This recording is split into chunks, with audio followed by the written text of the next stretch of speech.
Happy birthday, America. You look incredible for almost 250 years old. Unfortunately, too many people are trying to change what you stand for. You have always stood for defending those who need safety, those who needed liberty's help. Exclusion has never been your policy. Some people think that they have the right to redefine this experiment just to tailor their own needs. They forget why their ancestors came here in the first place. Those people are American nationalists who have an arrogant superiority style. We should never believe we should ever be like that. We should never be. So happy birthday, America. Thank you for all the gifts that you have given us, and may we all live in equality in that nation of the people, by the people, and for the people.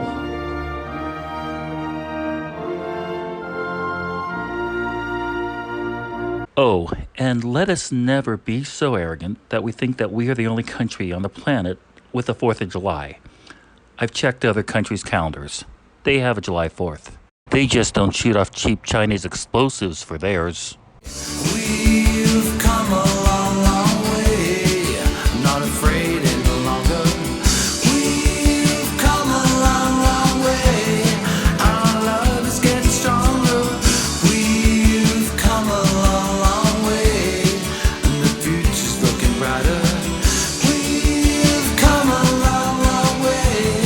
Our love is so much tighter. Everybody, and welcome back to my vlog. Before starting part 2 of Erin O'Connor, I wanted to send a special thank you to you. I know a lot of you guys watch me regularly, but I also know that Erin promoted this on her socials, and a lot of you are new people that are watching, and the number of people that have been watching have been astounding. It's been more than I could hope, and so thank you with your time. It's been very generous. And next week or the next episode, I hope we can retain you on as a viewer. We're going to have some fun things, some fun comedy pieces, and a couple of great interviews. So I hope you'll stay with us, and of course, thank you to everybody who's been with me the whole time. And most importantly, thank you to Ms. Erin O'Connor. You have been nothing but amazing, spectacular, beautiful, intelligent. Since we started working on this interview, I've spoken to her about half a dozen times since, and she's been nothing but charming and great. So, Erin, thank you so much. I can't even tell you what it means. So, let's get to the interview, shall we? Erin grew up in the Bay Area. She decided to become a stand-up comedian, and instead of working over in an advertising agency, she started getting things to go her way. She said, hey, let's move to LA, and that's where we're going to pick her up. Part 2 starts. She just landed a job on In Living Color, the immortal TV show. Let's take it. Yeah, I was on In Living Color. Speaking of earthquakes, that's an earthquake story also. What? Well, I was cast on the show as a series regular. Mm-hmm. And my first day of taping was on a Friday, and I'm in makeup. And in the middle of the makeup, the woman who's doing my makeup stops. She goes, oh my God, there's going to be a huge earthquake this weekend. And then she goes back to doing my makeup. So we shoot 10, 12 sketches that day. The boys take me out to Jerry's Deli to seal the deal. I'm the new cast member. And there I was, with Jamie Foxx and Jim Carrey. And I'm so, I was new to LA. It was a huge, huge thing for me. And sure enough, that Sunday, Northridge earthquake happened. And January 17th, 1994. Yep. Yeah. And they decided not to rebuild the sets. There was a lot of damage, and that was that. Yeah. Well, you're on to better things. I love this story because she was right. Yeah, that's Isn't creepy. that odd? Yeah, it was. Why does she not work for Caltech instead of makeup? Yeah, it's. I'm blanking on his name. Kunta Kinte and Reading Rainbow. Oh, LeVar Burton. Thank you. It was his wife. Isn't that crazy? Okay. Late 80s, early 90s, you fell in love. And yet you still married him. I'm kidding, Bob. I'm kidding. Yeah, okay. Was it Bob? You fell in love with D.L. Hughley. Yes, I did. Yes, okay. You fell in love with comedian Bob Zany. Did you guys meet on the road? We did. We met at the NACA convention, which is a do you know NACA? Yeah. Was it love at first sight? No, it was get away from me at first sight, because it was a convention. It's for your viewers. It's where you go to audition in the middle of the day for drunken college students, hoping that you'll get a college gig later on in the year. And it was in the middle of the afternoon in Salt Lake City, Utah, in a banquet room, and we both bombed. Bob and I bombed. Really? Carrot Top was there. Well, yeah. I don't know.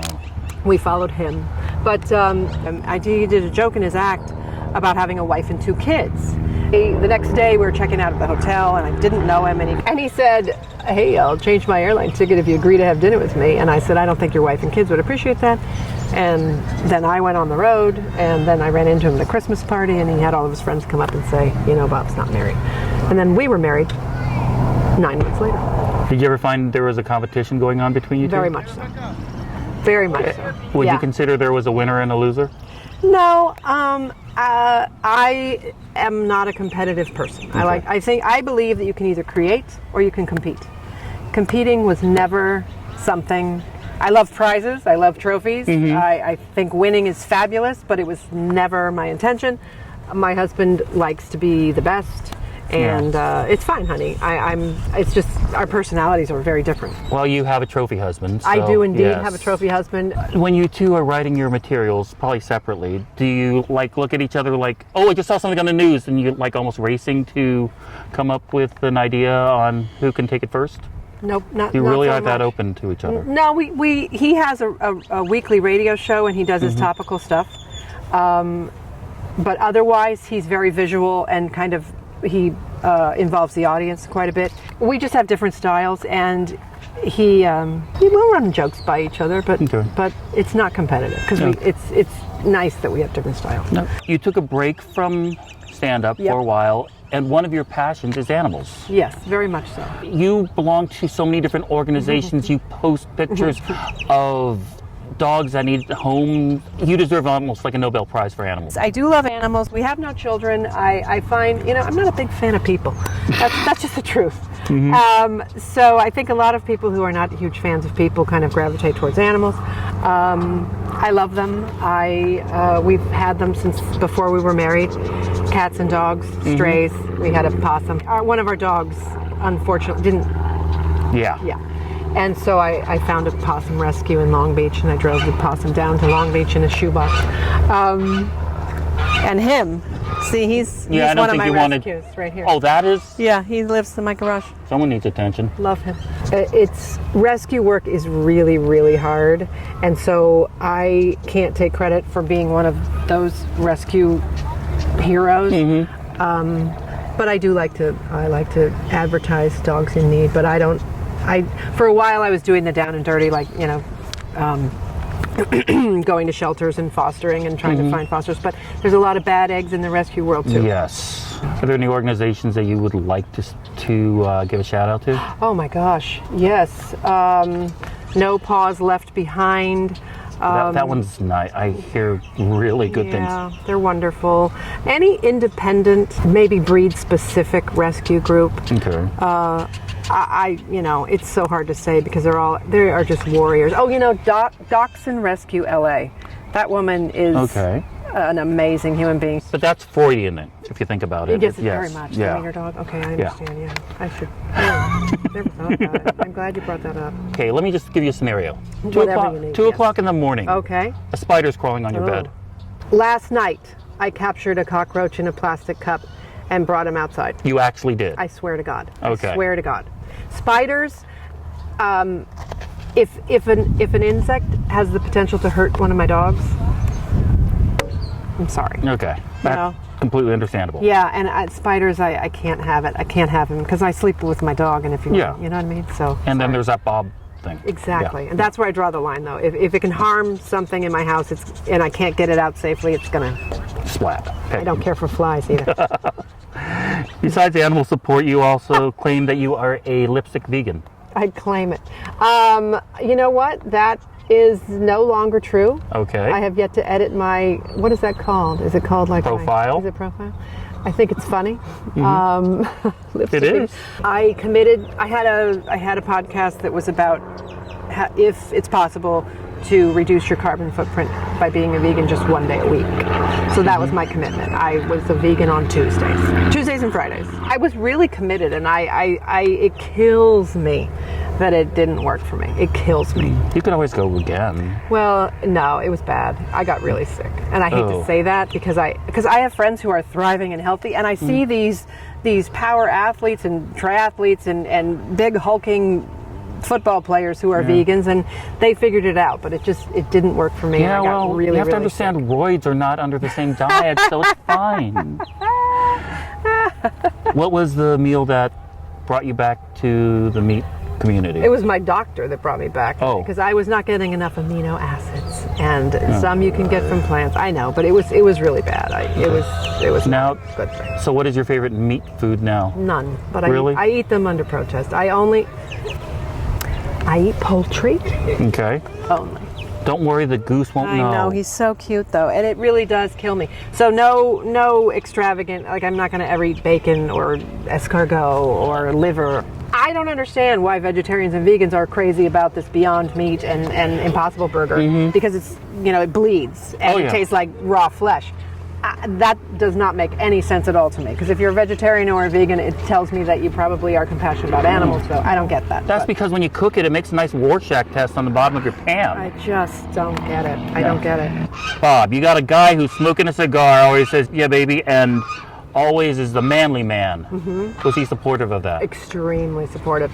Oh, and he still is. He Okay. really is. I was really a freak. I mean, I had separate pans.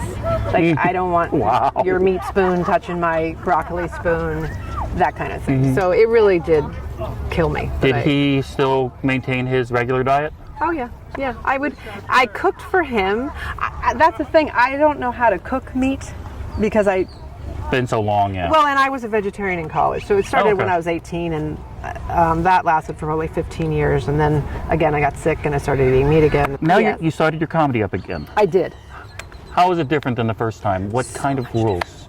No rules, no rules at all, because I don't care anymore. I really don't. I'm not out to have, I think when you first moved to Los Angeles as a comedian, when I was much, much younger, as a people pleaser, that was a real fault, is that I tried very hard to make everybody happy, thinking that that's the only way you could succeed. I wanted, you go into an audition, it's like, what are the casting directors looking for?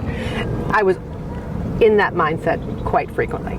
And my comedy coach used to say to me, I would work the crowd, and then I would say something, it would get a huge laugh, and then I would look at the person and I would say, I'm so sorry. And he said, never apologize. Yeah. So, that part of me is gone.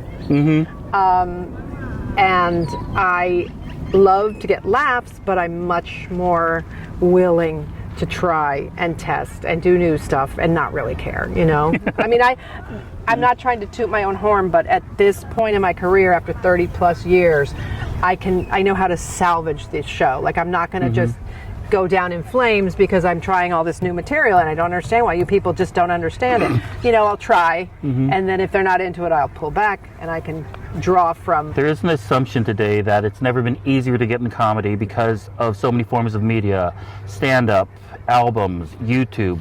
Do you believe this is true? I don't. But I feel like with all of that media,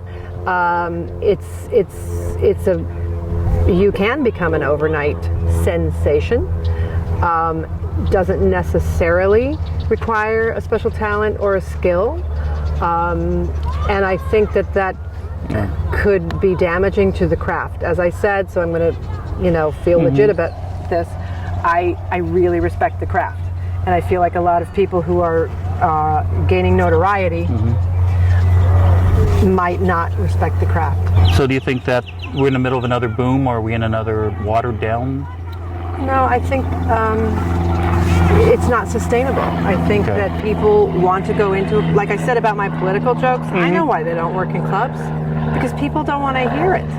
It can work on Facebook, but then I'll go into a club and people are tired. They've worked all day. They want to sit back, relax, have a cocktail, and see what it says on the door. Comedy. They want to laugh. I don't know if they're wanting to hear more about what they've heard about on the news all day. And so That's my feeling, is that if there's going to be another boom, it's going to be a boom of traditional comedy. That's my prediction. You are known for your clean material. Yes. There's a reason why, because I know people like Brian Regan, coincidentally, he says, he doesn't have any reason to use profanity or go blue or anything. Is there a reason why you stay without blue? I think it's the same. It was really never intentional. I've also mentioned that I really like to craft jokes and make every word count. I like to be kind of spare with my words.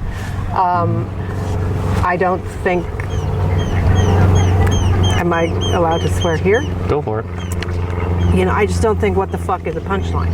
And so if I'm gonna swear, it's gonna be for impact, or it's gonna work with the rhythm of a joke. But no, it wasn't intentional. But what's happened in this Renaissance period that I'm experiencing is that I am now suddenly known as a clean comic, and I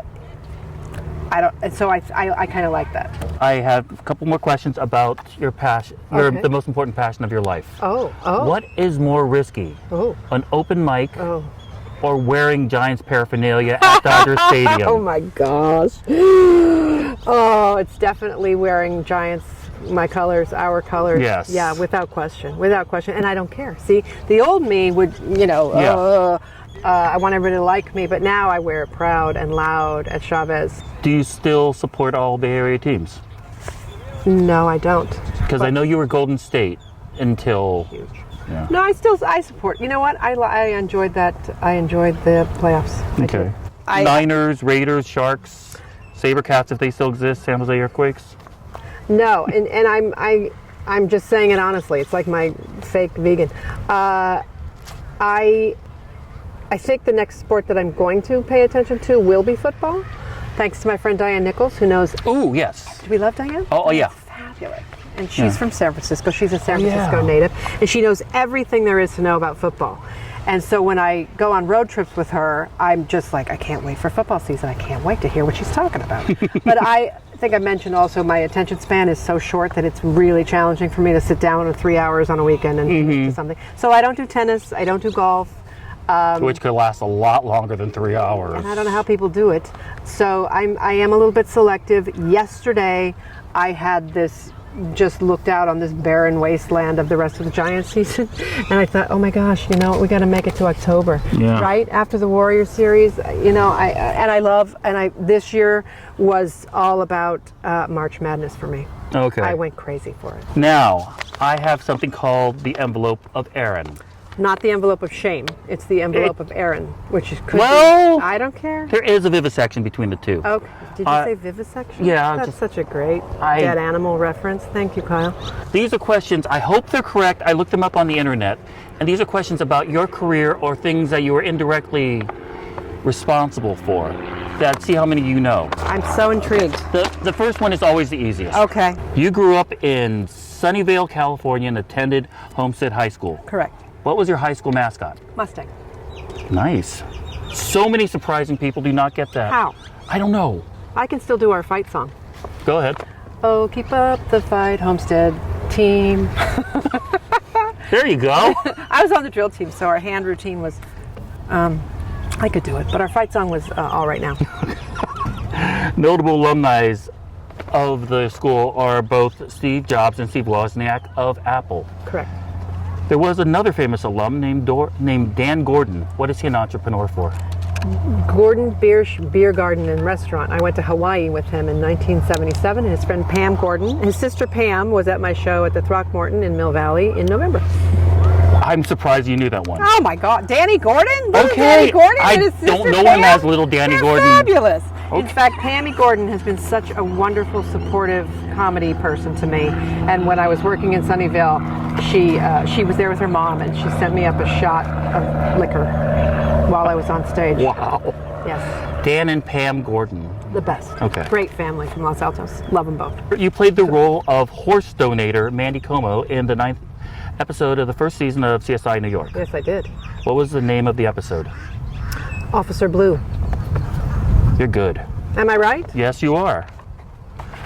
Who played my daughter, Kyle? This is a really good one. Oh God, Oh, I it's just watched it too. so good. It's a great one. Her I- sister is equally famous, and at the time she was probably 5 and couldn't get her lines straight. She's supposed to feed the carrot to the horse, and she kept trying to feed it to me. Oh, good. Little blonde. Winona and what's her name? 2 sisters Judd. who are both blonde. Okay. One of them is sort of named after a state, and the other one is Yeah, named that's what I was after thinking. the Winona, pronoun. but not the Judds. Ashley Judd. That's what I was thinking of. No idea. Elle Fanning. That's right. Dakota's little sister. Yeah. She didn't want to be there. Who's now like 19 or 20 and just, yeah, I know. I feel the same way. Okay. Am I 4 for 4, just so we know? Speaking of being I would say yes. non-competitive, I don't compete. Your husband is Bob Zany. Yes, it is. On one of his first TV appearances, he was on the George Burns Comedy Week. Who was responsible for hiring him? Not the character, but who is responsible for hiring him onto the show for that one episode? George Burns Comedy Hour? George George Comedy. Burns Comedy Week. Ronnie Greenberg? Give me a tiny hint like I did for you and Elle. One of his idols. Rodney Dangerfield? Steve Martin? Mm-hmm. Oh, wow. You've been married to Bob for almost 27 years now. Correct. I looked this up specifically so I know this is true. What things did Bob register for on your wedding registry? You actually went to Crate and Barrel and saw that? No. William Sonelli? He registered for something on our... Two things. Oh. We got a beautiful lounge chair from Jamie Masada, who owns the Laugh Factory. Didn't get me anything. He didn't get you anything? No. That's strange. I'm going to have to not know this answer at all. A label maker Oh, yeah. and MPCD jewel cases. Oh, that's so funny. Your full name is Erin Lynn O'Connor. You made the comparison of your name to the rock group ELO, Electric Light Orchestra. What are the names of the 2 original members of ELO? Jeff Lynne. And actually, my middle name is Lee, just so No. you don't think he stole that from me, too, probably. That was, okay. That was Jeff Lynne, and I don't know. Richard Tandy, I would never have known that in a Okay. million years. Okay. But they copy me, you know? of course. They would know my name for sure. I hope so. Absolutely, without question. Something's wrong, And they know I went to Homestead, and they knew the wedding registry. First time on stage was at the Other Cafe. That is correct. What were the cross streets of where the club was located? It was at the corner of Cole and Carl in San Francisco, in the Haight. You graduated in 19 from Homestead High. Yep. Being the average San Francisco Giants fan, the year you graduated, who was the Giants manager? I don't know. In 1979, give me the initials. DB. Oh. No, I wouldn't be able to. Dave Bristol. Oh, super familiar sounding. But again, I didn't embrace it then. You know, I Okay. was so just driven in high school by other things. You attended more games at the Stick than I could probably wrap my head around. Whose famous last concert was held there? The Rolling Stones. No. They're still touring. Oh, I thought you meant at Candlestick Oh. before they imploded No, Candlestick. the other way. Oh, some band Yeah, had their. Was it last- the Grateful Dead? No. The last, before they broke up. 1966. Oh. The Beatles? Yep. Holy cow. Yep. Your father was the official scorer for the San Francisco Giants? Correct. What does BF stand for in scoring? F, best friend, I would say. Batters faced. Oh, of course. That's a good stat, too. How many batters you faced. Your father was a huge supporter of the San Jose Spartans, Yes. which probably influenced your college. What infamous rock concert took place at Spartan Stadium on July 4th, 1992, that ended up causing so many problems that they made them question if they should have more concerts there? Well, clearly. It was a big was concert. Hanson. Oh, yes. They umbopped the whole parking they lot, did. yes. It was either Tiffany Nope. or 92? was it? Can I just brag and say that I'm going to go see MC Hammer and Tone Loc in Irvine in 2 weeks? Badass. I know. I don't know. 92. The Cure. Oh, okay. Yeah. I didn't care for the Depression suicidal rock. Oh, come on. Morrissey loves you. I know you're on his Christmas card list. I don't know. It or anti-Christmas card still list. depresses me. Okay, 2 more questions. Okay. You live in the San Fernando Valley. Yes, I do. What movie was released in 1992? That starred Brendan Fraser, Pauly Shore in the first movie ever by Rose McGowan. Biodome? caveman thing. Hold on. It's not caveman. It's I'm getting clues. Sounds like it's like. What are you doing? She's helping me. We're bonding because it's Encino Man. There you go. Final question I have for you. You played the cat lady in the music video Time of Your Life by Green Day. I did. However, that's not the actual title of the song. What was the actual title of the song? Good riddance. How about me? How about me? You nailed it. You nailed it. You got probably more than anybody else have ever gotten. Of questions about me and my own life. Yeah. But trivia quickly for you, my darling friend. Yes, ma'am. Where was that filmed? Probably. This is a great trivia. It looks like Berserkly. No. Do you know the video we're talking about? It was Green Day's Time of Your Life. And more people recognize me from that 2 seconds on screen holding a cat than anything and that's the truth. Anything I've ever done, I get stopped. Are you the crazy kid? Yes, I am. But it was filmed at the Ambassador Hotel. Robert F. Kennedy. And from where I stood with Snowball the cat in my bathrobe, you could see into the kitchen. And so that was, Did it still smell like Saran Saran? Not so much. It smelled like Saran wrap. I really appreciate this help. Well, thank you so much. Before we go, I want to give out, what's the best way of getting a hold of following your career on the social medias? Erin O'Connor 415. That's on Instagram, Twitter, which I'm not terribly active on. And I don't have a fan page on Facebook, but I have a regular old. You should. I guess, maybe. And one more thing I would like to say as a personal note, we both have a mutual friend named Wendy Liebman. Love her so much.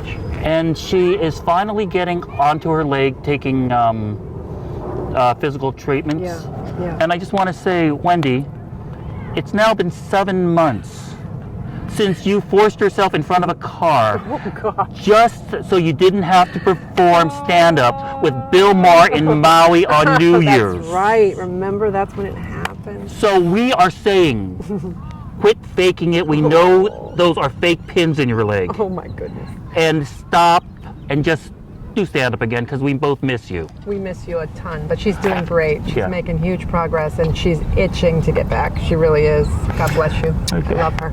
I love her. And thank you very much for joining us. Thank you so I much, appreciate Kyle. this. It was so much fun, and here we are, basically in my backyard. So thank you very much. Nice backyard, by the way.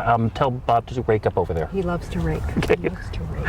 Thanks. Thank you. Wanted me to remind you that if you're living in the Bay Area and today you're watching this and it's July 3rd, she is performing tonight at Cobb's at 915 Columbus in San Francisco with Kabir Singh. That's 915 Columbus at Cobb's, and she's performing at 8 o'clock, only one show tonight.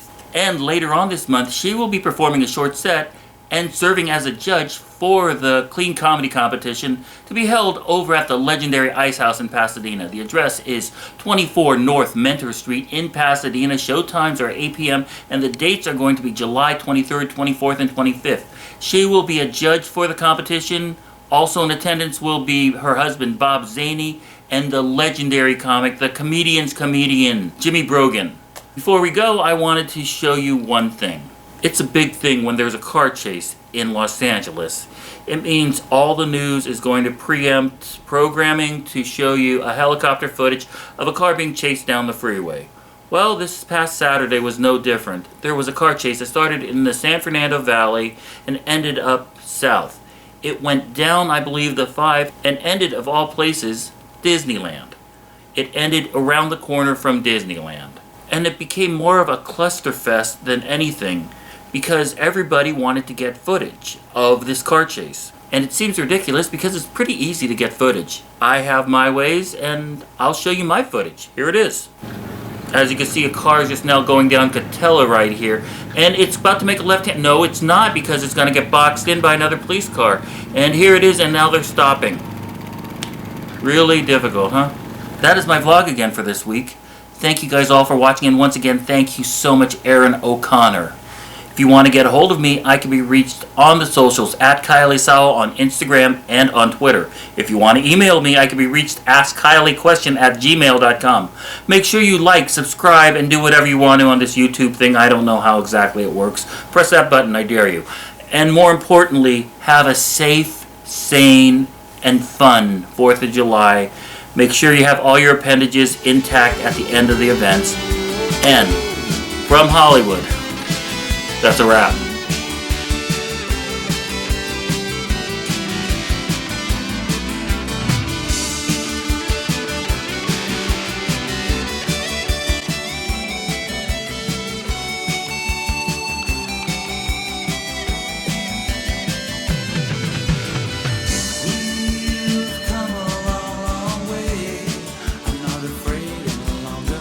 Didn't know him, and he comes up to me and he's like, hey, you know.